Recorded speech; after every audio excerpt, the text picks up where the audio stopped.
اسلام آباد۔ تنویر ہاشمی۔ وفاقی وزیر خزانہ محمد اورنگزیب نے آئندہ مالی سال 2024 اور 25 کے لیے 18,877 ارب روپے حجم کا وفاقی بجٹ پیش کر دیا گیا ہے۔ بجٹ میں 8,500 ارب روپے خسارہ ظاہر کیا گیا ہے، جو جی ڈی پی کا 5.9% بنتا ہے۔ بجٹ کے مجموعی حجم کا نصف 9,775 ارب روپے قرضوں پر سود کی ادائیگیوں کے لیے مختص کیے گئے ہیں۔ محصولات وصولیوں کا تخمینہ 12,970 ارب روپے لگایا گیا ہے، جس میں صوبوں کا حصہ 7,438 ارب روپے رکھا گیا ہے۔ سول انتظامیہ کے اخراجات کے لیے 839 ارب روپے مختص کیے گئے ہیں۔ ترقیاتی پروگرام کے لیے 1,500 ارب مختص کیے گئے ہیں، جس میں 100 ارب روپے پبلک پرائیویٹ پارٹنرشپ کے تحت مختص کیے گئے ہیں۔ F B R tax revenue کا ہدف 12,970 ارب روپے مقرر کیے گئے ہیں۔ نان ٹیکس ریونیو کا ہدف 4,845 ارب روپے کا ہدف مقرر کیا گیا ہے۔ جاری حکومت اخراجات کے لیے 839 ارب روپے، ہنگامی صورتحال سے نپٹنے کے لیے 313 ارب روپے رکھے گئے ہیں۔ ڈیفنس پر 1,450 ارب روپے خرچ ہوں گے۔ آئندہ سال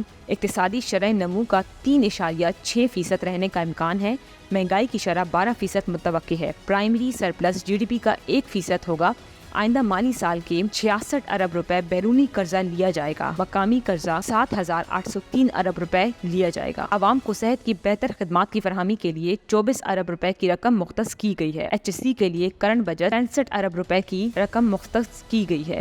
اس کے علاوہ 44 ارب روپے ایچ سی کی ترقیاتی اسکیموں کے لیے رکھے گئے ہیں، جو پچھلے سال کے مقابلے میں 67% زائد ہے۔ انجینئرنگ ٹیکنالوجی کی تعلیم کو اپ گریڈ کرنے کی غرض سے اسٹیٹ آف آرٹ اکوپمنٹ مہیا کرنے کے لیے بھی فنڈز رکھے گئے ہیں۔ زرعی پیداوار کی برآمد کے لیے 11 ارب روپے رکھے گئے ہیں۔ آئندہ مالی سال کے بجٹ میں سرکاری ملازمین کی تنخواہوں میں اضافہ کیا گیا ہے۔ گریڈ 1 سے 16 تک کے سرکاری ملازمین کی تنخواہوں میں 25%، گریڈ 17 سے 22 کے سرکاری ملازمین کی تنخواہوں میں 20% اضافہ کیا گیا ہے۔ ریٹائرڈ ملازمین کی پینشن میں 15% اضافہ کیا گیا ہے۔ کم سے کم ماہانہ تنخواہ 32,000 روپے سے بڑھا کر 37,000 روپے کر دی گئی ہے۔ وزیر خزانہ نے کہا ہے کہ پینشن کے اخراجات میں کمی کے لیے حکمت عملی اختیار کی جائے گی۔ اس کے تحت موجودہ پینشن اسکیم میں اصلاحات لائی جائیں گی۔ نئے ملازمین کے لیے کنٹریبیوٹری پینشن اسکیم متعارف کرائی جائے گی، جس میں حکومت کی کنٹریبیوشن ہر ماہ ادا کی جائے گی۔ پینشن کی لائبلٹی کو بہتر کرنے کے لیے پینشن فنڈ قائم کیا جائے گا۔